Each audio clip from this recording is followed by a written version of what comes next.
Meu filho estava viajando a trabalho há 3 anos. Pelo menos era isso que minha nora me contava. Denise sempre foi tão atenciosa, quase demais. Mas numa manhã de sábado, na feira livre, um entregador colocou um pacote nas minhas mãos, olhou nos meus olhos e disse: "Seu filho precisa da senhora.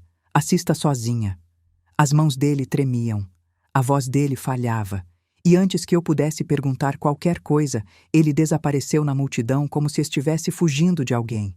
Dirigi até em casa e abri na mesa da cozinha. O que encontrei dentro destruiu 3 anos da minha vida em 3 segundos. Mas antes de continuar, me conta nos comentários de onde você está vendo minha história. Quero muito saber até onde ela está chegando. Agora vamos continuar. A Feira Livre de Bragança Paulista era meu ritual de sábado há mais de 30 anos. Aos 63 anos, aprendi a encontrar conforto no ritmo familiar das coisas. Escolher tomates na barraca do seu Zé. Trocar conversa sobre o tempo com vizinhos que me conheciam desde que Joaquim e eu compramos o sítio, 40 anos atrás. O ar de junho trazia aquele friozinho gostoso que me lembrava de tempos mais simples. Meu nome é Carmen Aparecida Moreira. E por 3 anos, 3 meses e 8 dias, eu vinha contando para todo mundo que meu filho Renato estava prosperando no exterior com a carreira de consultor. Portugal, Espanha, Alemanha. Minha nora Denise explicava com desenvoltura sempre que alguém perguntava. Vida de executivo moderno, ela dizia com um sorriso que nunca chegava aos olhos. Eu queria acreditar nela. Deus sabe que tentei. Estava examinando laranjas da época quando senti alguém me observando. Dona Carmen.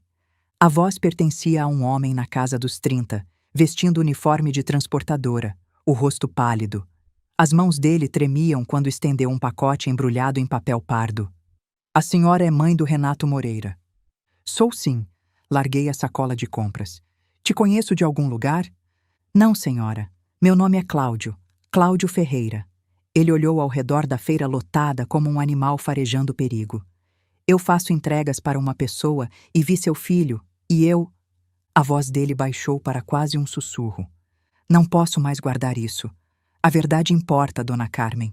Seja lá o que contaram para a senhora. A verdade importa. Ele pressionou o pacote nas minhas mãos com urgência repentina, depois recuou. Me desculpa. Tentei fazer a coisa certa, mas tenho família. Não posso. Desapareceu na multidão do sábado, antes que eu pudesse perguntar o que ele quis dizer. Cheguei até minha caminhonete antes que minhas mãos começassem a tremer. O pacote ficou no banco do passageiro, papel pardo inofensivo, escondendo seja lá o que tivesse levado um estranho a me procurar com medo nos olhos. Dirigi os 12 quilômetros até em casa no automático, minha cabeça disparando. A estrada de terra parecia mais longa que o normal. Cada buraco, cada curva que eu conhecia de cor, parecia estranho naquela manhã. O pacote no banco do passageiro pesava como se fosse feito de chumbo. O sítio ficava no fim de uma estrada de terra longa, cercado pelos 12 hectares que Joaquim e eu tínhamos construído nossa vida em cima. A cerca de madeira que ele tinha erguido com as próprias mãos. O pomar de jabuticaba que plantamos quando Renato nasceu. O curral onde criamos gado por 4 décadas. Depois que Joaquim partiu, 2 anos e 5 meses atrás, o silêncio tinha virado um peso que eu carregava em cada canto vazio da casa. O café da manhã sozinha. As noites sem ninguém para dividir o dia. A cama grande demais para uma pessoa só. Estacionei a caminhonete no mesmo lugar de sempre. Trovão, nosso vira-lata de 12 anos, veio correndo, mas parou quando viu meu rosto. Cachorro sente essas coisas. Entrei pela porta dos fundos, a mesma porta que Joaquim atravessou milhares de vezes voltando do trabalho. A cozinha cheirava a café requentado da manhã. O relógio de parede que ganhamos de presente de casamento ainda marcava os segundos. Coloquei o pacote na mesa da cozinha, a mesma superfície de madeira onde tínhamos dividido incontáveis refeições em família, onde Renato fez lição de casa durante toda a infância, onde Joaquim e eu sentamos de mãos dadas na noite antes dele partir. Forcei meus dedos a ficarem firmes. Dentro, encontrei um pendrive, uma carta dobrada e uma fotografia que parou meu coração. A fotografia mostrava Renato, inconfundivelmente meu filho, apesar das covas fundas nas bochechas e do olhar assombrado que eu nunca tinha visto antes. Ele estava em pé na frente de uma parede de concreto segurando um jornal. A data estava visível. 14 de abril deste ano. 2 meses atrás. Mas não era só a aparência de Renato que gelou meu sangue. Era o cenário. A qualidade institucional do fundo, a janela com grades atrás dele, o jeito que ele parecia estar posando relutante, como se obrigado. Isso não era viagem de negócios. Isso não era Portugal ou Espanha. A carta na minha mão começava simplesmente: Dona Carmen, meu nome é Cláudio Ferreira. Trabalho para a Rápido Transportes. E no último ano venho fazendo entregas para uma clínica perto de Atibaia a pedido da sua nora. Olhei de volta para a fotografia, depois para o pendrive sentado na mesa da minha cozinha como uma arma carregada. A foto mostrava meu filho em pé na frente de uma parede de concreto segurando um jornal de 2 meses atrás. Ele não estava em Portugal. Ele nunca tinha saído do Brasil. Por um longo momento, apenas fiquei olhando para a fotografia. Depois minhas mãos se firmaram e peguei o pendrive. O notebook velho de Renato estava no canto da mesa da cozinha. Ele tinha me dado no último Natal antes de viajar, insistindo que eu aprendesse a usar e-mail para manter contato com ele no exterior. A ironia não me escapou enquanto ligava e inseria o pendrive. 6 arquivos de vídeo apareceram na tela, cada um nomeado com datas cobrindo os últimos 14 meses. Cliquei no primeiro. Minha cozinha se materializou na tela. A mesma sala onde eu estava sentada agora, filmada de um ângulo perto do teto. O carimbo de data mostrava novembro do ano passado, terça-feira à tarde. Assisti Denise entrar pela porta dos fundos usando a chave dela, ir direto ao armário onde eu guardava documentos financeiros e fotografar página após página com o celular. 4 minutos depois, ela foi embora. Eu estava no grupo de oração naquele dia. O segundo vídeo mostrava o escritório de Joaquim. Denise mexendo em arquivos que meu marido tinha organizado meticulosamente em vida, fotografando declarações de imposto de renda e escrituras de propriedade. O terceiro a pegou no porão, vasculhando caixas de armazenamento que eu não tinha aberto desde que Joaquim partiu. Cada vídeo revelava o mesmo padrão metódico. Denise se movendo pela minha casa como uma profissional, documentando sistematicamente qualquer coisa relacionada ao sítio ou nossos bens. Meu choque inicial endureceu em algo mais frio. Uma raiva que eu não sabia que existia dentro de mim. Uma determinação que veio de algum lugar profundo, do mesmo lugar que me fez aguentar 40 anos de trabalho duro, criar um filho praticamente sozinha enquanto Joaquim trabalhava de sol a sol. Deixei os vídeos de lado e desdobrei a carta de Cláudio completamente. A letra dele era apertada, urgente, de alguém que escreveu com pressa e medo. Dona Carmen, trabalho para a Rápido Transportes. No último ano, venho fazendo entregas para uma clínica perto de Atibaia, a pedido da sua nora. Bom dinheiro, sem perguntas. 3 semanas atrás, vi seu filho através de uma janela durante uma entrega. Ele olhou para mim com esse reconhecimento. Não de mim, mas do mundo lá fora em si, como um prisioneiro vislumbrando a luz do dia. Cláudio descreveu como tinha começado a fazer perguntas, acompanhar com contatos, juntar as peças do que realmente estava acontecendo. Renato não estava viajando. Ele tinha sido internado o tempo todo. Uma das entregas que faço é no seu sítio. Remédios de farmácia, encomendas. Semana passada, quando fui deixar uma caixa, achei o DVR das câmeras escondido atrás do painel elétrico da garagem. Seu marido deve ter instalado. Copiei os vídeos para o pendrive. 6 arquivos. A senhora vai entender quando assistir. Tenho família. Fui avisado sobre interferência. Mas seu filho precisa de uma ajuda que eu não posso dar. Alguém tem que saber. Virei a página. Tinha mais. Dona Carmen, a senhora precisa entender por que estou fazendo isso. Tenho 2 filhos, meninos de 5 e 7 anos. Se alguém fizesse com eles o que fizeram com o seu filho, eu ia querer que um estranho me avisasse. Naquele dia, eu estava fazendo uma entrega normal. Caixa de medicamentos, assinatura na prancheta, rotina que faço há 2 anos. Mas quando passei pelo corredor do 2º andar, vi uma janela aberta. Seu filho estava do outro lado, sentado numa cadeira de plástico, olhando para fora. Quando nossos olhos se encontraram, ele não disse nada. Só levantou a mão, devagar, e encostou no vidro, como se estivesse pedindo ajuda sem palavras, como se já tivesse desistido de pedir com a voz. Eu poderia ter virado as costas. Era mais fácil, mais seguro. Não era problema meu. Mas eu pensei nos meus filhos. Pensei no que eu ia querer que alguém fizesse se fossem eles ali. Naquela noite não consegui dormir. Via a mão do seu filho no vidro toda vez que fechava os olhos. Na semana seguinte comecei a investigar. Fiz perguntas, segui pistas. Arrisquei meu emprego, minha segurança, talvez minha vida. A senhora pode pensar que sou herói. Não sou. Só sou um pai que não conseguiu ignorar outro pai sofrendo.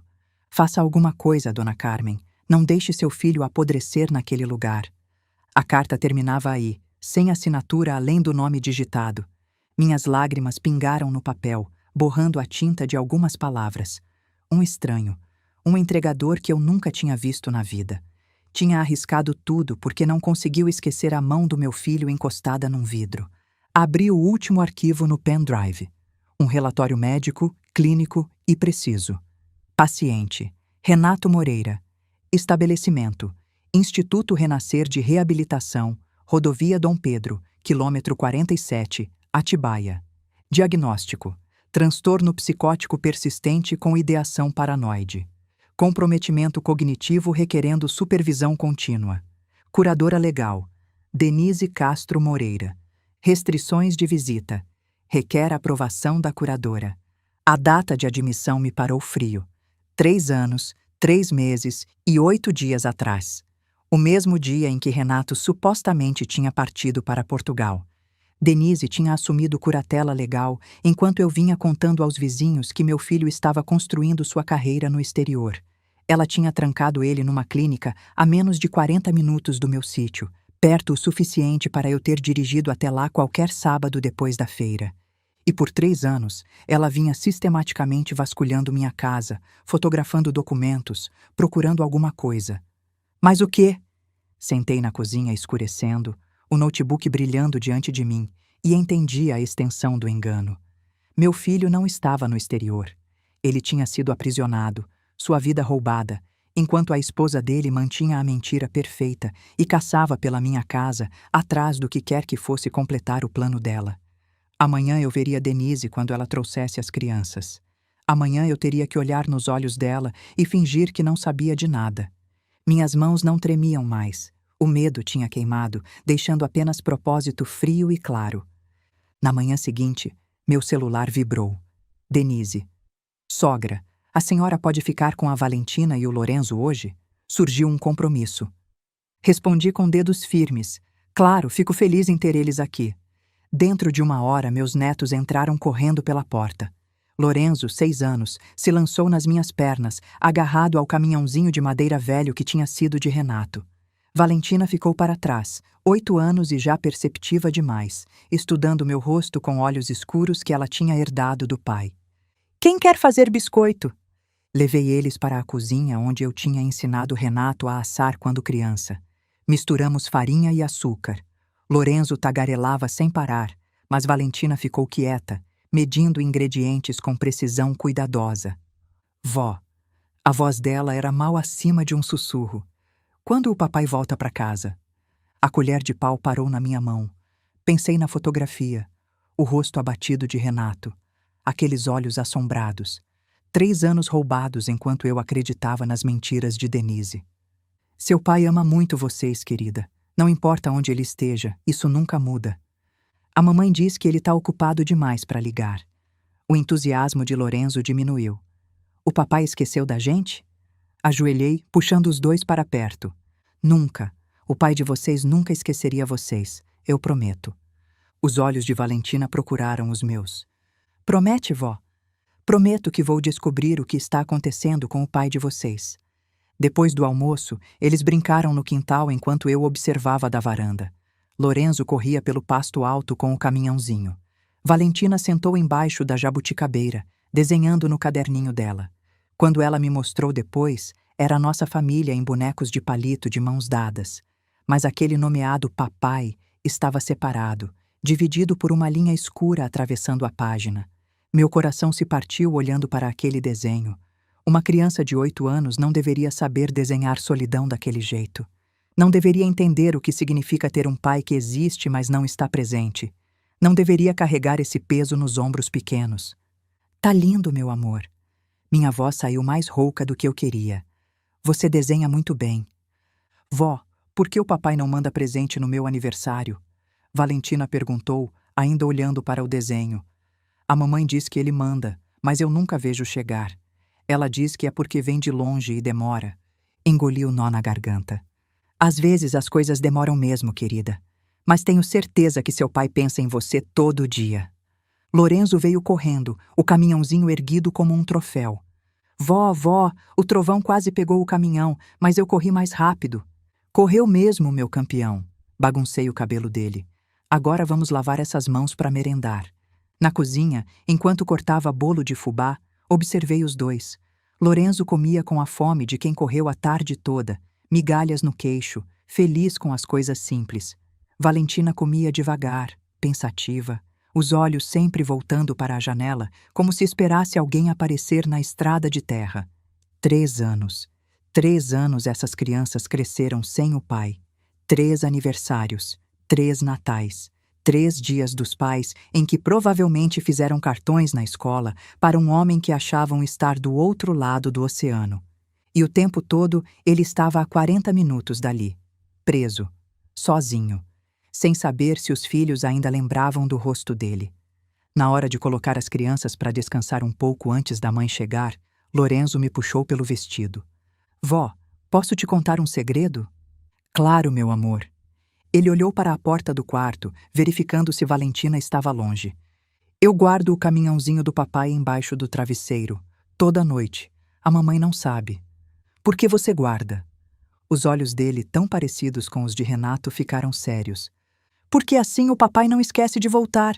Se o caminhãozinho dele tá aqui, ele tem que vir buscar, né, vó? Engoli o choro que subiu pela garganta. Ele vai vir buscar, meu amor. Eu prometo. Lorenzo sorriu, aliviado por ter dividido o segredo. Saiu correndo para brincar com o trovão no quintal. Fiquei parada no corredor, segurando a parede, tentando não desmoronar. Meu neto de 6 anos dormia toda noite abraçado a um brinquedo velho, acreditando que isso traria o pai de volta. Naquele momento, prometi para mim mesma, custasse o que custasse, eu ia trazer Renato de volta. Nem que fosse a última coisa que eu fizesse na vida. Denise chegou às 6, perfeitamente composta em jeans de marca e blusa de seda. Muito obrigada, sogra. Não sei o que faria sem a senhora. Sempre que precisar. São crianças boas. Ela demorou na porta, e eu reconheci a mudança. A preparação sutil para o que ela realmente tinha vindo dizer. A propósito, estou ajudando o Renato a resolver umas questões de investimento por e-mail. Achei que o seu Joaquim talvez tivesse guardado cópias de certos documentos financeiros, registros de propriedade antigos, talvez papéis de algum fundo. Vocês dois sempre foram tão organizados. Ali estava. O verdadeiro motivo de ela precisar que eu ficasse com as crianças. Mantive meu rosto neutro. Não tenho certeza do que tenho. Posso procurar se você quiser. Alívio passou pelo rosto dela. Seria maravilhoso, sem pressa. Talvez eu possa passar na semana que vem e a gente olha junto. Pode ser. Depois que ela foi embora com as crianças, fiquei sozinha na minha cozinha, o entendimento se cristalizando. Denise tinha vasculhado minha casa por 3 anos, fotografado cada documento que conseguiu encontrar, mas ainda não tinha localizado o que precisava. Agora ela estava pedindo diretamente, e eu tinha acabado de concordar em ajudar ela a encontrar. Mas tinha um lugar que ela não conhecia. Um lugar que eu mesma tinha quase esquecido. Joaquim sempre foi meticuloso com papéis importantes. Depois que ele partiu, encontrei uma chavinha na gaveta da escrivaninha dele com uma etiqueta. Banco do Brasil, cofre 247. Na época, deixei de lado, arrasada demais com a perda para lidar com papelada. Amanhã eu iria àquele banco e veria o que meu marido tinha guardado, o que ele tinha mantido em segredo até de mim. Seja lá o que Denise estivesse procurando, Joaquim tinha garantido que ficasse fora do alcance dela. Segunda-feira de manhã chegou rápido demais. Mal dormi na noite anterior, virando de um lado para o outro na cama vazia, pensando em Renato. Pensando em todas as vezes que Denise tinha sentado na minha mesa tomando café, sorrindo, perguntando pela minha saúde, enquanto meu filho apodrecia numa clínica a 40 minutos dali. Parei em frente ao Banco do Brasil às 9 em ponto, apertando a chavinha que tinha encontrado na escrivaninha de Joaquim. Uma chave que eu tinha esquecido até as perguntas de Denise me lembrarem que ela existia. O banco era o mesmo de sempre, o mesmo prédio que Joaquim e eu tínhamos entrado juntos dezenas de vezes ao longo dos anos, para pagar contas, para guardar dinheiro, para sonhar com o futuro. A funcionária jovem sorriu agradavelmente quando me aproximei. Bom dia, dona Carmen. Quanto tempo a gente não se vê por aqui? Preciso acessar o cofre do meu falecido marido. Deslizei a chave pelo balcão junto com minha identidade. Cofre 247. Ela conferiu no computador, assentiu e me levou através da pesada porta do cofre para uma sala de visualização privada. A caixa de metal deslizou para fora suavemente, mais pesada do que eu esperava. Ela me deixou sozinha com o que quer que Joaquim tivesse escondido. Dentro, encontrei uma pasta de documentos rotulada Fundo Garantidor Confidencial, um envelope lacrado marcado para Carmen. Se você está lendo isso, eu parti. E cópias de escrituras e registros financeiros. Minhas mãos tremeram quando abri o envelope primeiro. A letra familiar de Joaquim preencheu as páginas, datada de 3 meses antes de ele partir. Minha Carminha, se você está lendo isso, eu já fui. E rezo para que você nunca precise encontrar. Mas aprendi a confiar nos meus instintos. E meus instintos sobre a Denise me incomodam há anos. Notei coisas, pequenas no começo. Mentiras sobre onde ela esteve. Dinheiro que não bate com o salário dela. O jeito que ela olha para o Renato quando acha que ninguém está vendo. Não com amor, mas com cálculo. Você lembra aquele fundo que seu pai deixou? Aquele que ele colocou no nome do Renato com você como administradora? A Denise perguntou sobre ele 3 vezes só no ano passado, cada vez mais insistente. Criei esse cofre sem contar para ninguém exceto o Dr. Osvaldo. Ele tem cópias de tudo. Se algum dia alguma coisa parecer errada com o Renato, se a Denise tentar controlar os bens dele ou os nossos, esses documentos protegem tudo. Também instalei câmeras de segurança no sítio, discretas, no teto da cozinha, do escritório, do porão. O DVR fica escondido atrás do painel elétrico da garagem. Se a Denise aprontar alguma coisa enquanto você estiver fora, vai ficar registrado. O sítio, a terra, tudo fica em confiança para o Renato e as crianças, administrado por você.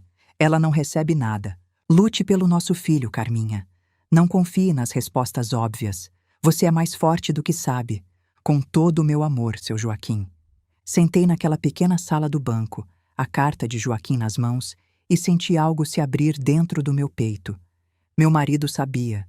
De algum jeito ele tinha pressentido o perigo antes de qualquer um de nós, e tinha tentado nos proteger de além do túmulo. Fechei os olhos e deixei as memórias virem. O dia em que Renato supostamente partiu para Portugal. Março de 2021. Fazia frio naquela manhã também. Renato tinha chegado no sítio na noite anterior para se despedir, mas tinha algo errado com ele. Os olhos não encontravam os meus. As mãos não paravam quietas. Quando o abracei, senti ele tenso como arame esticado. Tá tudo bem, filho? Tá sim, mãe. Só ansiedade. É uma oportunidade grande. Denise estava no carro, esperando. Buzinou 2 vezes. Ela tá com pressa, Renato disse. Vou perder o voo. Não quer que eu vá junto pro aeroporto? Não precisa, mãe. A Denise leva. Outro abraço, mais curto, mais apertado. Te amo, mãe. Também te amo, filho. Liga quando chegar. Ele foi até o carro, abriu a porta, olhou para trás uma última vez. Tinha algo no rosto dele que eu não soube ler naquele momento. Agora eu sabia. Era medo. Era despedida. Era um pedido de ajuda que eu não entendi. A Denise acenou pela janela, sorrindo. O carro desceu a estrada de terra e sumiu na curva. Ele nunca chegou em Portugal. Ele nunca entrou em nenhum avião. Em algum momento entre o meu sítio e o suposto aeroporto, a vida do meu filho foi roubada. E eu passei 3 anos acreditando numa mentira porque era mais fácil do que fazer as perguntas difíceis. Abri os olhos. A carta de Joaquim ainda estava nas minhas mãos. As palavras dele ecoavam. Você é mais forte do que sabe. Era hora de provar que ele estava certo. 20 minutos depois, entrei no escritório do Dr. Osvaldo Pires no centro da cidade. O advogado velho olhou para cima de sua escrivaninha, preocupação marcando suas feições quando viu meu rosto. Carmen, o que aconteceu? Coloquei tudo na mesa. O pacote de Cláudio, os vídeos, o relatório médico, a carta de Joaquim, a internação de Renato no Instituto Renascer, a curatela de Denise, a busca sistemática dela na minha casa. Dr. Osvaldo ouviu sem interromper, sua expressão escurecendo a cada revelação. Joaquim veio me procurar há mais de 2 anos, ele disse finalmente, puxando uma pasta do arquivo. Pouco antes de partir, ele estava preocupado com alguma coisa, mas não quis dizer exatamente o quê. Esse fundo que seu pai deixou é sólido, Carmen. Supera tudo. A Denise não tem acesso aos seus bens ou à herança do Renato sem sua autorização. Ela pode contestar? Pode tentar, mas Joaquim estava de mente sã quando organizou tudo, e os registros médicos daquele período provam isso. Ele pausou, escolhendo as palavras com cuidado. Porém, se o que você está me contando é verdade, se a Denise obteve a curatela através de fraude, ela cometeu múltiplos crimes. Precisamos de evidências mais fortes que vídeos e suspeitas. Precisamos de provas de dentro daquela clínica. Ele abriu a gaveta da escrivaninha e puxou um cartão de visitas. Marcos Ventura, ex-investigador da Polícia Civil. Se alguém consegue as provas que precisamos, é ele. Mas Carmen, essa gente é perigosa. Seja muito cuidadosa. Naquela noite, Marcos Ventura apareceu no meu sítio depois de escurecer, se movendo como um homem acostumado ao perigo. Ele tinha varrido minha propriedade procurando escutas e grampos de áudio antes de bater na porta, uma precaução que fez os avisos de Dr. Osvaldo parecerem subitamente terrivelmente reais. O homem que entrou na minha cozinha não parecia investigador de filme, parecia um trabalhador comum, boné surrado, óculos de grau simples, camisa xadrez desbotada. Mas os olhos dele não paravam, examinavam cada canto, cada sombra, cada janela. Não encontrei grampos, ele disse como cumprimento. Mas presuma que está sendo vigiada de qualquer jeito. Lá dentro, coloquei tudo na mesa, enquanto Marcos examinava os vídeos, o relatório médico, a carta de Cláudio. O rosto dele permaneceu impassível até eu mencionar Renato no Instituto Renascer. Isso é maior que fraude familiar. A voz de Marcos era plana, profissional. Eu conhecia a Carina Duarte, a jornalista que investigou essas clínicas. Ela era cuidadosa, meticulosa. Publicou uma matéria sobre exploração de curatela antes dela sumir do site do jornal em 48 horas. 2 semanas depois, atropelamento na Fernão Dias.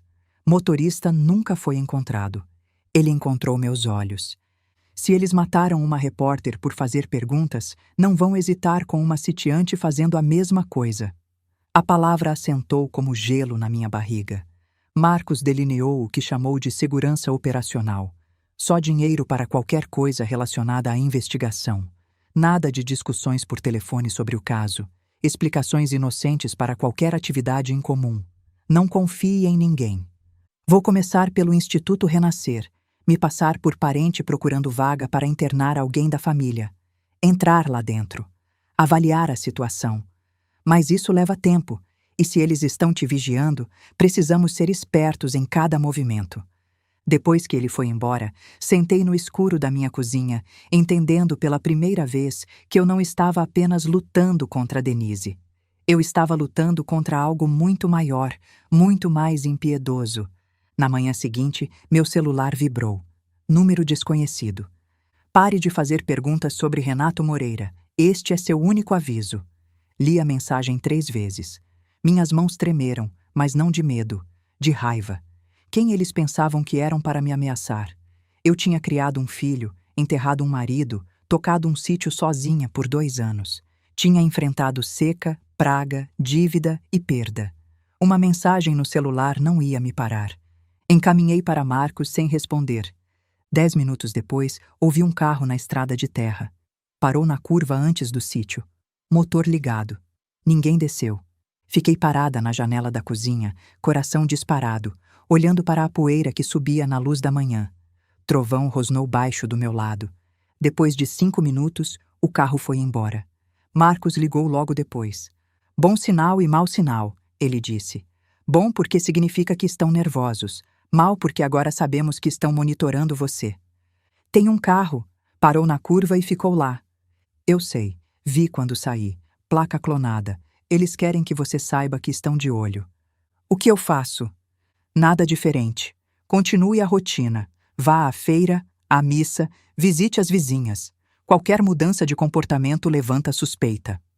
Nos dias seguintes, vivi uma vida dupla. De dia, era a viúva Carmen, cuidando do sítio, tomando café com as vizinhas, rezando na igreja. De noite, estudava os documentos que Cláudio tinha me dado, tentando entender cada detalhe da prisão do meu filho. O relatório médico era o pior. Lia como ficção científica, mas era a realidade de Renato. Paciente apresenta resistência ao tratamento. Necessária contenção química adicional. Quadro estabilizado após ajuste de medicação. Palavras frias descrevendo meu filho sendo drogado para ficar quieto, para não questionar, para não tentar escapar. Na quinta noite, sem dormir, eu quase desisti. Sentei na cama às 3 da manhã, olhando para o teto, e pensei: e se eu estiver errada? E se os vídeos tiverem explicação? E se o Cláudio for um maluco que inventou tudo isso? E se meu filho realmente estiver doente e eu estiver atrapalhando o tratamento dele por não aceitar a realidade? E se eu for a louca da história? Peguei o celular. O número de Denise estava ali. Era só ligar, pedir desculpas, dizer que tinha me confundido, que a idade estava pesando, que ela podia contar comigo, voltar para a vida de antes, onde meu filho estava bem em Portugal e minha nora era uma moça dedicada que cuidava dos netos com carinho. Era tão mais fácil acreditar na mentira. Meu dedo pairou sobre o botão de ligar. O quarto estava escuro. O silêncio do sítio era absoluto. Eu era uma velha de 63 anos, sozinha, enfrentando gente poderosa que matava quem atrapalhava. Que chance eu tinha? Então meu olhar caiu na foto de Joaquim no criado mudo. O rosto sério dele. Os olhos que nunca mentiam. Os olhos que tinham me olhado por 40 anos com amor e confiança. Não confie nas respostas óbvias, ele tinha escrito na carta. E a voz dele, como se estivesse ali do meu lado, sussurrou no escuro. Você é mais forte do que sabe, Carminha. Larguei o celular. Se eu estivesse errada, perderia a nora. Passaria vergonha. Viraria a velha maluca da cidade. Se eu estivesse certa e não fizesse nada, perderia o filho para sempre. E você? O que faria no meu lugar? Me conta nos comentários. Levantei da cama, lavei o rosto, fiz café. O sol ainda ia demorar a nascer, mas eu já tinha acordado. De verdade. Numa dessas noites, Marcos apareceu com novidades. Consegui entrar no Instituto Renascer ontem. Me passei por primo de um suposto paciente fazendo pesquisa de clínicas. E? Lugar sinistro, dona Carmen. Por fora parece hotel de luxo. Jardins bonitos, recepção elegante, funcionários sorridentes. Por dentro, ele balançou a cabeça. Vi seu filho, de longe, através de uma janela. Ele estava num pátio interno, andando em círculos, sozinho. Mas os olhos dele, dona Carmen, olhos de quem está esperando, de quem não desistiu. Lágrimas desceram pelo meu rosto sem que eu percebesse. Ele sabe que vou buscá-lo. Ele sabe, e a gente vai tirá-lo de lá.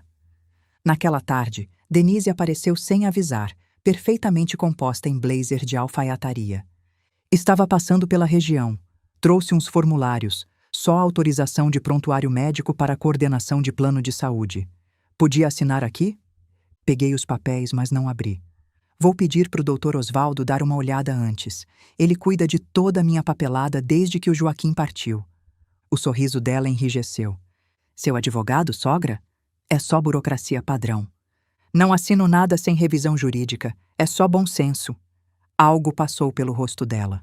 Cálculo, talvez raiva, antes de a máscara voltar. Claro, sem pressa. Depois que ela foi embora, liguei para Dr. Osvaldo. Ele me pediu para escanear o formulário e mandar por e-mail. 20 minutos depois, ele ligou de volta. Não assine isso, Carmen. Daria aos advogados dela acesso a todos os seus registros médicos, incluindo avaliações psiquiátricas. Eles poderiam pensar qualquer coisa para sustentar uma alegação de incapacidade. Ela está preparando um caso contra mim. Tenho medo de que seja pior que isso. Quarta-feira de manhã, às 9h15, um oficial de justiça entregou um documento oficial. Petição de interdição. Denise Castro Moreira solicita ao tribunal determinar que Carmen Aparecida Moreira é incapaz de gerir seus próprios assuntos devido a esquecimento crescente, compromissos médicos perdidos, acusações paranoides contra familiares e confusão sobre datas e eventos. Declarações anexas do Dr. Fábio Lemos, observando que eu parecia distraída durante consultas recentes. Luto por Joaquim Torcido, em evidência de declínio. A audiência estava marcada para 3 semanas a partir de hoje. Se ela ganhasse, Denise controlaria tudo. Meu sítio, minhas finanças, minha liberdade de lutar pelo Renato. Ela me tornaria exatamente o que tinha feito do meu filho. Uma prisioneira da curatela dela, enquanto ela desmontava nossas vidas. Liguei para Dr. Osvaldo imediatamente. Ela está tentando fazer comigo o que fez com o Renato. A voz dele estava sombria quando atendeu. Ela está se movendo mais rápido do que eu esperava, Carmen. Isso é agressivo. Precisamos de evidências, provas sólidas e irrefutáveis de que a curatela do Renato foi fraudulenta e precisamos em 3 semanas. Os dias tinham se misturado num borrão de preparação e pavor. Então, 10 dias antes da audiência, Marcos ligou ao amanhecer. Encontrei alguém de dentro, ele disse sem preâmbulo. Ela está disposta a falar. Às 6 daquela manhã, uma mulher na casa dos 30 estava na minha cozinha, olheiras escuras sob os olhos e um pendrive apertado na mão. Marta Souza, enfermeira do Instituto Renascer por 4 anos, até 2 semanas atrás. Não posso testemunhar, ela disse imediatamente. Tenho uma filha. Vi o que aconteceu com aquela repórter, mas fiz cópias antes de sair. Ela deslizou o pendrive pela mesa. Marcos já estava fotografando tudo. Assina aqui. Ele empurrou um papel para ela. Declaração de onde veio. Você não precisa depor, mas isso prova que não é montagem. Marta assinou. Seu filho está lúcido, dona Carmen. As avaliações cognitivas mostram função normal. Ele se comunica claramente quando deixam. O diagnóstico é falso. A curatela é fraude. Ela puxou e-mails impressos. Denise e Dr. Lemos combinando restrições, isolamento, silêncio. Existem dezenas como o Renato lá dentro. Pessoas que poderiam ir para casa. Famílias que nem sabem onde eles estão. A voz dela falhou. Eu vi um senhor de 70 anos, internado pelo próprio filho que queria a casa dele. Chorava todo dia pedindo para ir embora. Morreu lá dentro. Pneumonia. O filho herdou a casa no mês seguinte. Lágrimas desceram pelo rosto dela. Quando vi seu filho olhando para a janela todo dia, esperando alguém vir buscá-lo, não consegui mais ficar calada. Abracei aquela mulher que eu tinha acabado de conhecer. Obrigada, Marta. Marcos a acompanhou até a porta. Quando voltou, me entregou fotos do Instituto Renascer, plantas baixas, escalas de turno. A Denise está organizando uma videochamada essa noite. 6 horas você, o Renato e os netos. Ela acha que vai parecer bem para a audiência. Ele encontrou meus olhos. Mas nós vamos observar seu filho muito cuidadosamente. Cheguei na casa de Denise às 5h30. Ela abriu a porta com um sorriso ensaiado. Sogra, que bom que chegou cedo. As crianças estão se arrumando. Fui para a sala enquanto ela subia.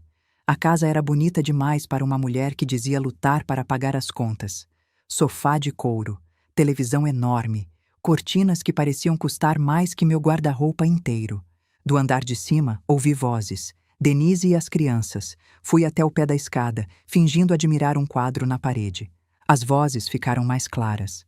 Lorenzo, olha para a mamãe. A voz de Denise era doce demais. Lembra o que eu expliquei? O papai está doentinho da cabeça. Eu sei, mãe. Às vezes ele fala coisas estranhas, coisas que não são verdade.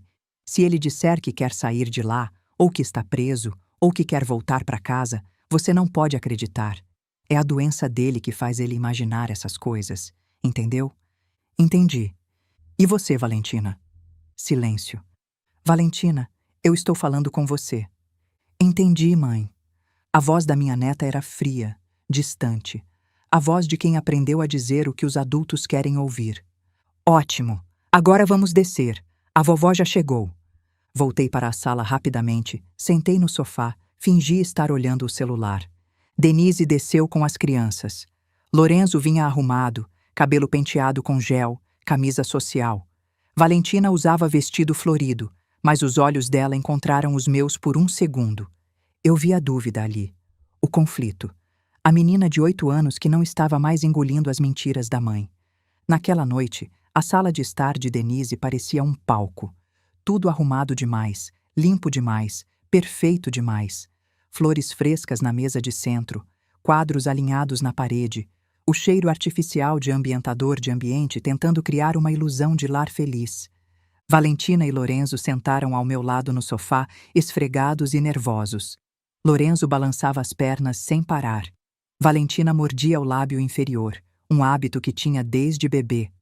Lembrem de perguntar para o pai como ele está, Denise instruiu, ajustando a câmera do notebook.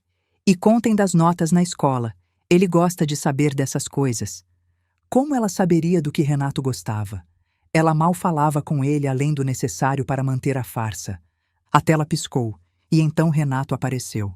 O choque me atingiu como um soco no estômago. A foto de Cláudio não tinha feito justiça à deterioração. Meu filho parecia ter envelhecido 10 anos em 3. Os ombros que costumavam ser largos estavam caídos. O rosto que costumava ser cheio estava cavado. E os olhos estavam vivos.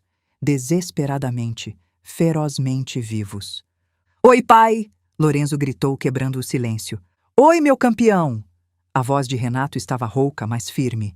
"Oi, princesa! Como vocês estão?" Valentina e Lorenzo explodiram em conversa animada. Coisas de criança. A professora nova. O cachorro do vizinho. O gol que Lorenzo fez na educação física. Renato sorriu para eles. Perguntou sobre a escola, sobre o sítio, sobre a avó. Cada resposta era lúcida, apropriada, presente. Nenhum sinal do transtorno psicótico que os laudos descreviam. Nenhum sinal de ideação paranoide. Apenas um pai conversando com os filhos que não via há 3 anos. Então o olhar dele encontrou o meu. E tudo mudou. Vi a piscada deliberada. 1, 2, 3 vezes em sequência rápida. A leve batida dos dedos contra o peito, o mesmo sinal que ele fazia quando criança para me avisar que estava fingindo estar doente e queria ficar em casa. A microexpressão que passou pelo rosto dele, rápida demais para Denise perceber, mas clara como o dia para mim. "Estou aqui, estou consciente, preciso que você me veja." Pisquei de volta. Uma vez. Devagar. "Eu vejo. Eu sei. Estou vindo." Denise pairava na borda do enquadramento, monitorando. Renato continuou conversando com as crianças, manteve a voz leve, fez piadas bobas que fizeram Lorenzo gargalhar, mas seus olhos voltavam para os meus a cada poucos segundos, verificando, confirmando, esperando. Quando a chamada terminou, 15 minutos que pareceram horas, sentei no silêncio da casa de Denise e entendi com uma clareza que doía. Meu filho não estava doente, ele estava preso. Denise voltou para a sala sorrindo. "Foi bom para ele, não acha? Os médicos acham que esse contato familiar ajuda na recuperação." Forcei minha voz a ficar estável. Foi bom ver ele. As crianças sentiram falta. Todos nós sentimos. Ela suspirou, performando cansaço. Tem sido tão difícil administrar tudo sozinha. O tratamento dele, as crianças, a casa. É por isso que estou tão preocupada com a senhora, sogra. Não quero que se sobrecarregue. Encontrei os olhos dela. "Estou bem, Denise. Mais forte do que pareço." Algo passou pelo rosto dela, rápido demais para identificar. "Claro que está. É só que, com o seu Joaquim tendo partido e agora o Renato precisando de cuidados de longo prazo, não quero que fique sozinha lá naquele sítio grande se precisar de ajuda." Ajuda. A palavra dela para controle. "Tenho bons vizinhos," eu disse. "E o Dr. Osvaldo cuida dos assuntos jurídicos. Não precisa se preocupar comigo." O sorriso dela congelou por uma fração de segundo. "Isso é bom. Família cuida da família, não é?" Domingo à noite, Dr. Osvaldo ligou com a notícia. Cláudio Ferreira, morto. O telefone quase caiu da minha mão. "Como?" "Acidente de moto na Fernão Dias, 3 dias atrás. A polícia está chamando de excesso de velocidade e perda de controle." 3 dias. O homem que arriscou tudo para me entregar aquele pacote estava morto há 3 dias, e eu nem sabia. Estava aqui, planejando, investigando, enquanto o corpo dele esfriava num necrotério de beira de estrada. Carmen, você está aí? Estou.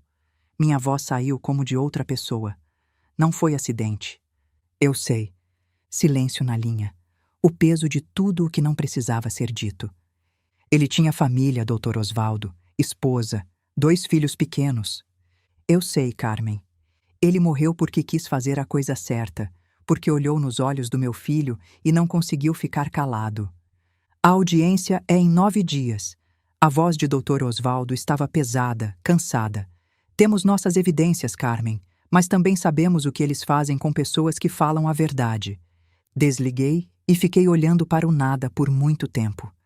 Cláudio Ferreira, um homem que eu conheci por menos de 2 minutos, que colocou um pacote nas minhas mãos e disse que a verdade importava, que teve mais coragem num único momento do que eu tive em 3 anos de perguntas não feitas. Mal dormi naquela noite. Às 3 da manhã, levantei e fui até a capelinha que Joaquim tinha construído no canto do terreno, perto do pomar. Uma construção simples de tijolo e telha, com uma imagem de Nossa Senhora e um banco de madeira onde cabia uma pessoa só. Ajoelhei no chão frio. Senhor, eu não sei se estou fazendo certo, não sei se vou conseguir. Eles mataram um homem inocente. Podem me matar também. Olhei para o rosto sereno da imagem. Mas meu filho está preso, meus netos estão crescendo sem pai, e eu sou a única pessoa no mundo que sabe a verdade. Fiquei ali até o sol nascer, até as pernas doerem e o frio da madrugada ceder para o frio diferente da manhã de inverno. Quando saí da capelinha, tinha tomado minha decisão. Fossem quais fossem as consequências, eu iria até o fim. Olhei para a foto de Joaquim na estante da sala, iluminada pela luz fraca do amanhecer. Eles mataram o homem que nos ajudou, mas não vou recuar. Marcos passou na manhã seguinte para a revisão final. A enfermeira vai depor. Com medo, mas vai. Eu vou estar lá com todas as provas. Ele pausou. Dona Carmen, preciso que entenda uma coisa. Essa gente matou uma jornalista. Matou o entregador. Na audiência vamos estar jogando todas as cartas na mesa. Não vai ter volta. Meu filho está preso há 3 anos. Não existe voltar. A manhã da audiência chegou fria e cinzenta. O frio de julho entrava pelas frestas da janela enquanto me vestia. Escolhi meu vestido bom, estampado em tons de bege e marrom, o mesmo que usei no velório de Joaquim. Parecia apropriado para outro dia de enfrentar a morte. Dessa vez, a morte de uma mentira. Dirigi até Bragança Paulista sozinha, saindo do sítio antes do amanhecer. As ruas estavam vazias àquela hora. Só os padeiros e os leiteiros. Gente honesta começando o dia com trabalho honesto. O peso dos documentos de Joaquim e do sacrifício de Cláudio pressionando contra meu peito. O Fórum de Bragança Paulista se erguia no centro da cidade como um monumento ao julgamento. Dentro, a sala de audiência com painéis de madeira parecia projetada para intimidar. Tetos altos, luzes fluorescentes que lavavam tudo de pálido, o banco da juíza elevado como um altar. Denise estava sentada do outro lado do corredor com 3 advogados flanqueando ela. Bruno Santoro, o advogado principal, parecia caro e afiado em terno grafite. A própria Denise vestia preto com uma expressão de preocupação. A nora dedicada, forçada a tomar decisões difíceis. Eu queria vomitar. Às 9 em ponto, nos levantamos para a juíza doutora Helena Bastos. Ela estava na casa dos 60, cabelos grisalhos presos para trás, olhos que não perdiam nada. Sua reputação a precedia. Justa, mas intolerante com jogos. Bruno Santoro abriu com simpatia ensaiada. Meritíssima, estamos aqui por causa de sérias preocupações sobre o declínio da competência mental de Carmen Aparecida Moreira. Nos últimos meses, a senhora Moreira tem exibido esquecimento, consultas médicas perdidas e feito acusações paranoides contra sua nora.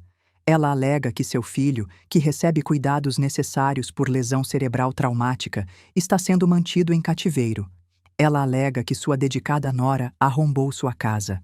Essas não são as ações de alguém capaz de administrar um sítio de 12 hectares e bens substanciais. Ele apresentou anotações médicas, relatórios de incidentes. Ouvi enquanto cada verdade que eu tinha descoberto era distorcida em evidência de delírio. Cada palavra parecia uma faca. Dr. Osvaldo se levantou. Meritíssima, minha cliente não está com a mente comprometida. Ela descobriu uma conspiração criminosa e a senhora Denise está tentando silenciá-la da mesma forma que silenciou o filho dela. Objeção. A voz de Bruno estalou como um chicote. A juíza Helena levantou uma mão. Vou permitir. Continue, Dr. Osvaldo. Dr. Osvaldo configurou seu notebook com calma deliberada. Meritíssima, essas são gravações de segurança da residência da senhora Moreira. O primeiro vídeo preencheu a tela. Carimbo de data, novembro do ano passado. Denise apareceu usando sua própria chave, entrando enquanto eu estava fora. Ela se moveu com propósito direto para o arquivo no antigo escritório de Joaquim, fotografando documentos, vasculhando com eficiência metódica. A sala de audiência se agitou. Um segundo vídeo. Data diferente, mesmo padrão. Um terceiro, quarto. 6 vídeos no total cobrindo 14 meses. Toda vez que eu saía da propriedade, Denise tinha entrado, documentando, vasculhando. O rosto de Denise ficou sem cor. Bruno lutou para se recompor. Meritíssima, a senhora Denise tem uma chave. Ela estava simplesmente preocupada com o bem-estar da sogra. Verificações de bem-estar. Verificações de bem-estar não incluem fotografar documentos financeiros e mexer em papéis particulares.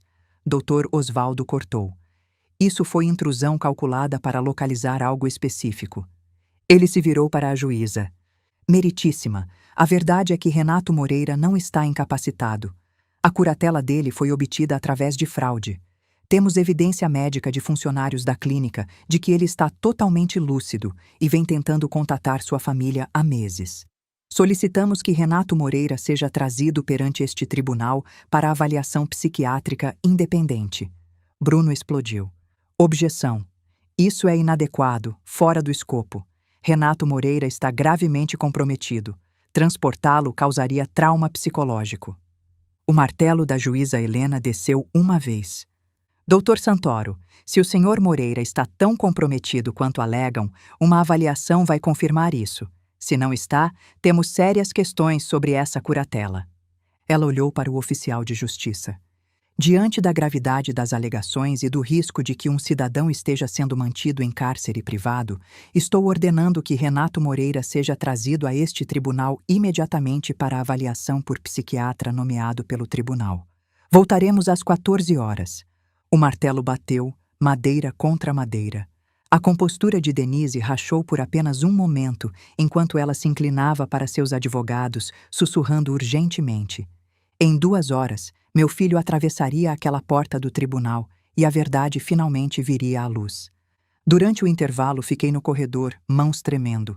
O fórum fervilhava de gente. Advogados com pastas, famílias esperando audiências, funcionários passando apressados. Ninguém prestava atenção numa velha de vestido estampado encostada na parede, tentando não desmaiar. 3 anos. 3 anos eu tinha acreditado nas mentiras. 3 anos eu tinha sorrido para Denise, agradecido pela ajuda dela, contado para os vizinhos que meu filho estava bem em Portugal. 3 anos de ignorância voluntária porque a verdade era terrível demais para considerar. E agora, em poucas horas, tudo seria decidido. Dr. Osvaldo apareceu ao meu lado com um copo de água. Está indo bem, Carmen. Mantenha a calma. Eu não consigo parar de tremer. É normal. Mas você está fazendo a coisa certa. O Joaquim estaria orgulhoso. Joaquim.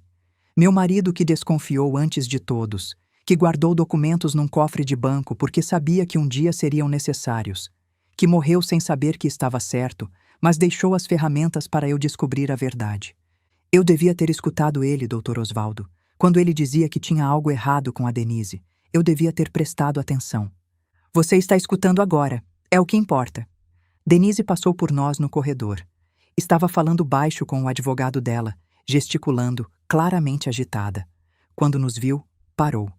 Por um segundo, as máscaras caíram. Não era mais a nora dedicada, a esposa preocupada, a mãe zelosa. Era uma mulher encurralada, perigosa, capaz de qualquer coisa. Ela se aproximou, sorrindo um sorriso que era puro veneno. Sogra, acho que não nos entendemos bem até agora. Acho que entendi perfeitamente, Denise. Você não sabe com quem está lidando. A voz dela era baixa, só para mim. Você é uma velha de sítio que mal sabe usar computador. Acha que pode me enfrentar? Sustentei o olhar dela. Eu sou uma mãe.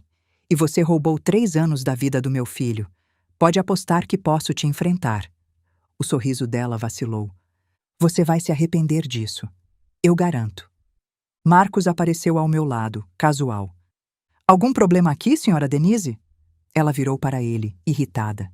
Quem é você? Marcos Ventura, assessor da família Moreira. Ele sorriu, tranquilo. A senhora estava dizendo algo sobre arrependimento? Sai da minha frente. Denise se afastou, voltando para o advogado. Marcos guardou o celular no bolso. Depois eu soube que ele tinha gravado tudo, e como ele participou da conversa, a gravação era válida como prova. Às 14 horas, as portas se abriram. Eles trouxeram Renato numa cadeira de rodas que ele não precisava, parte do teatro de Denise. Magro, barba por fazer, olheiras.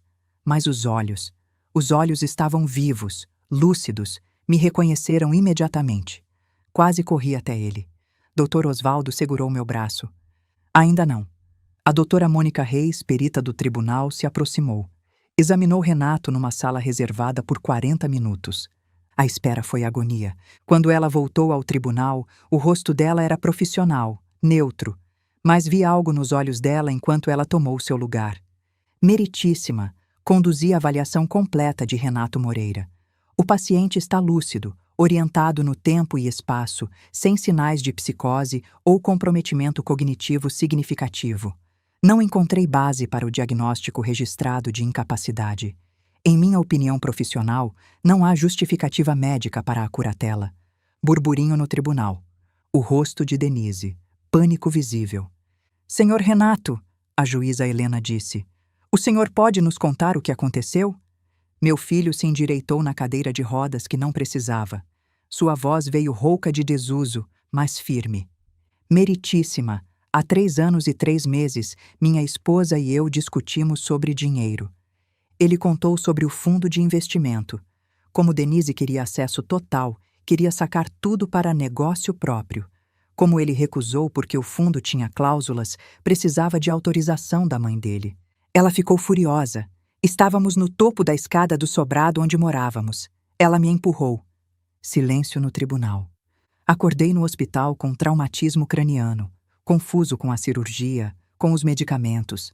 Quando fiquei lúcido o suficiente para entender o que estava acontecendo, ela já tinha conseguido a curatela. Disse aos médicos que eu estava tendo delírios, que eu era violento. Me transferiram para o Instituto Renascer. A juíza se inclinou para a frente.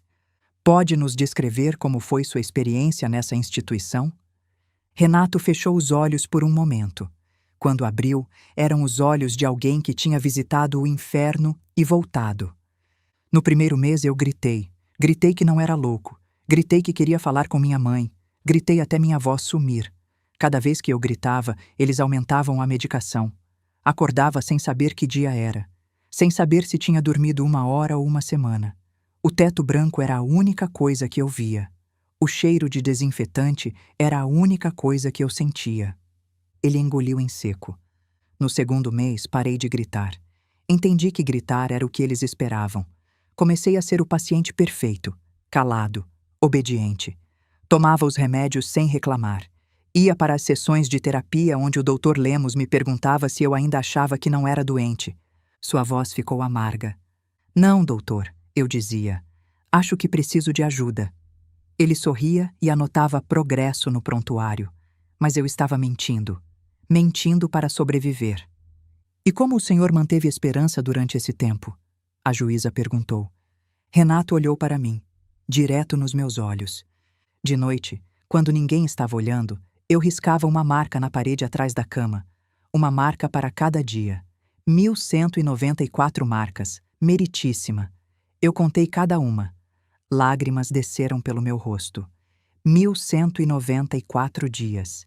1.194 noites sozinho, fazendo marcas numa parede, segurando a sanidade com as próprias mãos. E todo dia eu olhava pela janela e pensava, minha mãe vai me encontrar, minha mãe não vai desistir. Eu só precisava aguentar mais um dia.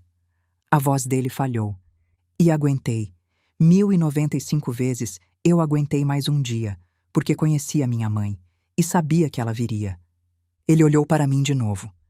Esse homem, Cláudio, arriscou tudo para entregar um pacote para minha mãe.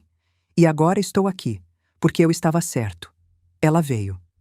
Bruno Santoro se levantou, voz trêmula.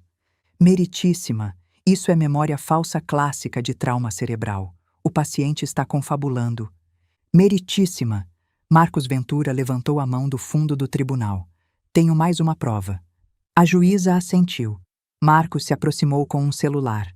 Gravação de áudio feita no corredor deste tribunal durante o intervalo, há aproximadamente 90 minutos. A voz de Denise preencheu a sala. Nítida. Inconfundível. Precisamos dar um jeito nessa velha. Se ela não calar a boca, fazemos com ela o que fizemos com o Renato. Silêncio. Não o silêncio comum de tribunal. O silêncio de quando o mundo para de girar. Vi o rosto do advogado de Denise ficar branco como papel. Vi a escrivã parar de digitar com os dedos suspensos sobre o teclado. Vi um dos seguranças dar um passo involuntário para trás, como se a voz na gravação fosse contagiosa. Vi pessoas na plateia levarem a mão à boca. E vi Denise. A máscara que ela tinha usado por 3 anos rachou ao meio. A mulher por baixo era irreconhecível. Os olhos arregalados, a boca aberta, as mãos agarrando a mesa como se fosse cair no abismo. Por um segundo, ninguém respirou.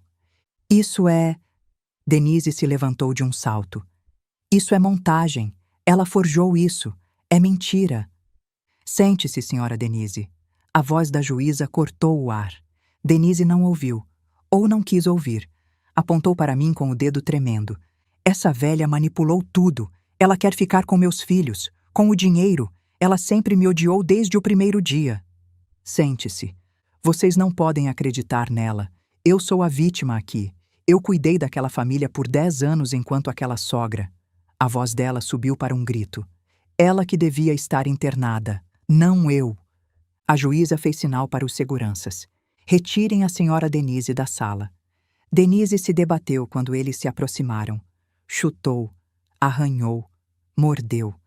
A mulher elegante de blazer tinha desaparecido completamente. No lugar dela, havia algo desesperado, feio, verdadeiro. O monstro que ela sempre foi por baixo do sorriso ensaiado. Não me toquem. Vocês não sabem quem eu sou. Vão se arrepender, todos vocês. Os seguranças a seguraram pelos braços. Ela continuou gritando enquanto era arrastada para fora. Carmen, você vai pagar por isso. Eu juro por Deus que você vai pagar. A porta se fechou atrás dela. Os gritos continuaram pelo corredor, cada vez mais distantes, até sumirem. O tribunal ficou em silêncio por um longo momento. Eu podia ouvir minha própria respiração, o zumbido das luzes fluorescentes, o coração batendo no peito. A juíza Helena removeu os óculos, limpou as lentes com um pano, colocou de volta. Só então falou, e sua voz era gelo puro. Ouvi o suficiente. Ela se levantou. A curatela de Renato Moreira está revogada com efeito imediato. A petição de interdição de Carmen Aparecida Moreira está indeferida com prejuízo. Determino a prisão preventiva de Denise Castro Moreira por fraude em curatela, apropriação indébita, cárcere privado e formação de quadrilha. Encaminho cópias ao Ministério Público para investigação criminal completa do Instituto Renascer e todos os envolvidos. Policiais entraram, algemas nas mãos. Foram buscar Denise no corredor onde ela ainda gritava. Silêncio. Então me levantei. Minhas pernas tremiam, mas me carregaram através do tribunal. Renato estava de pé agora, fora da cadeira de rodas, magro, frágil, mas de pé. Eu o abracei. 3 anos, 3 meses e 8 dias. Senti as costelas dele contra meus braços, o tremor nos ombros dele enquanto ele finalmente chorava. Mãe, sua voz estava destruída. Eu sabia que você viria. Meu filho, estou aqui. Ficamos assim por um longo tempo, o tribunal em silêncio ao nosso redor. Algumas pessoas chorando. A verdade tinha chegado. Tarde, mas tinha chegado. O que veio depois do julgamento foi rápido e completo. Denise foi condenada em múltiplas acusações. Fraude em curatela, apropriação indébita, cárcere privado, falsidade ideológica, 12 anos em regime fechado. A investigação do Instituto Renascer se expandiu como fogo em capim seco. Dr. Fábio Lemos e 3 funcionários presos por formação de quadrilha. 9 outros pacientes identificados em circunstâncias similares. Pessoas escondidas por famílias buscando controle de bens. Vidas roubadas trancadas atrás de portas com código. Todos libertados. Curatelas revisadas. A clínica fechada permanentemente. Marta Souza recebeu imunidade em troca de testemunho. Agora trabalha para um grupo de defesa de reforma em curatela, ajudando outras famílias a encontrar seus entes queridos. A família de Cláudio soube a verdade sobre as ações heróicas dele. Visitei eles pessoalmente, 2 semanas depois da audiência. A casa ficava num bairro simples de Atibaia. Muro baixo, portão de ferro, quintal com varal cheio de roupa. O tipo de casa que eu conhecia bem. Casa de gente trabalhadora que faz o que pode com o que tem. A viúva, Fernanda, abriu a porta com olhos inchados de quem chorou a noite toda. 2 meninos pequenos se escondiam atrás das pernas dela, espiando a estranha. Dona Carmen? Sou eu, querida. Posso entrar? Ela me levou para a sala. Sofá com capa de crochê, televisão antiga num rack de compensado, fotos de Cláudio na parede, sorrindo em momentos felizes que nunca mais aconteceriam. Sentei na cadeira que ela ofereceu e contei tudo. Contei sobre o pacote na feira, sobre a foto, sobre os vídeos. Contei como Cláudio tinha arriscado tudo para entregar aquelas provas para uma estranha. Como ele tinha visto meu filho através de uma janela e decidido que não podia ficar calado. Seu marido salvou meu filho, Fernanda. Sem a coragem dele naquela manhã de sábado na feira, Renato ainda estaria preso. Eu devo a vida do meu filho ao seu marido. A viúva chorou. Chorou tanto que os filhos vieram ver o que estava acontecendo e acabaram chorando também sem entender por quê. Ele nunca me contou, ela disse entre soluços. Ele chegava em casa preocupado. Eu perguntava o que era. Ele dizia que não era nada, que ia resolver. Ele estava protegendo vocês. Eu sei. Mas se ele tivesse me contado, talvez eu... Talvez você o quê, querida? Tivesse impedido? Tivesse ido junto? Segurei a mão dela. Seu marido fez o que achou certo, e por causa disso, meu filho está livre. Outros 9 pacientes daquela clínica estão livres. Famílias inteiras foram reunidas por causa do que ele fez. Ela me olhou com olhos vermelhos. Mas ele está morto. E eu estou sozinha com 2 crianças. Eu sei. E não existe nada que eu possa fazer para trazer ele de volta. Mas posso fazer o que está ao meu alcance. Contei a ela sobre o fundo, sobre como eu ia usar parte dele para garantir que ela e os meninos não passassem necessidade. Não era caridade, não era pena, era justiça. Não posso aceitar, Dona Carmen. Pode sim, e vai, porque seu marido morreu para salvar meu filho. O mínimo que posso fazer é garantir que os filhos dele tenham um futuro. Saí daquela casa com o coração pesado, mas também com uma certeza. Cláudio Ferreira não seria esquecido. Não enquanto eu vivesse. Usei parte do fundo para ajudar eles. Abri uma conta no nome dos meninos, com depósitos mensais que pagariam escola e faculdade. Não era obrigação legal. Era o certo. Renato voltou para casa 3 dias depois da audiência. Valentina e Lorenzo 1 semana depois, após terapia familiar inicial. O dia em que meu filho atravessou a porta do sítio de novo foi o dia mais bonito da minha vida. Mais bonito até que o casamento. Mais bonito que o nascimento dele. Porque naquele dia eu estava recebendo de volta alguém que eu pensei ter perdido para sempre. Ele desceu do carro do Marcos devagar, como quem não acredita que está livre.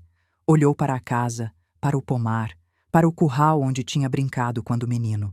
Trovão veio correndo e se jogou nas pernas dele, chorando do jeito que cachorro chora, com ganidos e lambidas. Ei, Trovão! Renato se ajoelhou, abraçando o cachorro velho. Você lembra de mim, né? Você lembra. Fiquei na varanda segurando o corrimão para não cair. Meu filho. Ali. De verdade. Não numa foto, não numa tela de computador. Ali. Ele se levantou e veio até mim.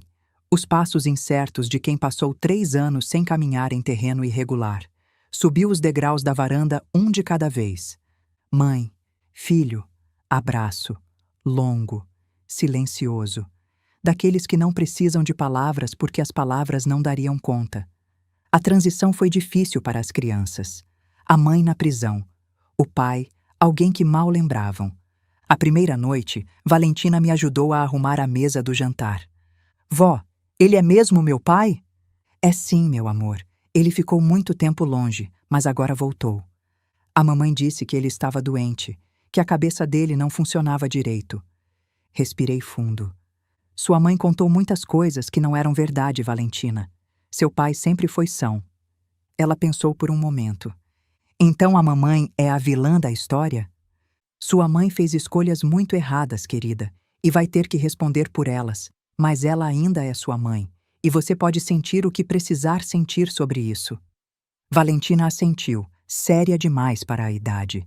Mas gradualmente, a cura veio. Os desenhos de Valentina mudaram com o tempo. Menos linhas escuras separando as figuras, mais mãos dadas. Lorenzo logo estava chamando Renato de pai, como se nunca tivesse parado. Uma noite de verão, 6 meses depois, sentei na varanda olhando o pôr do sol derramar sobre meus campos. O calor de fevereiro fazia as cigarras cantarem.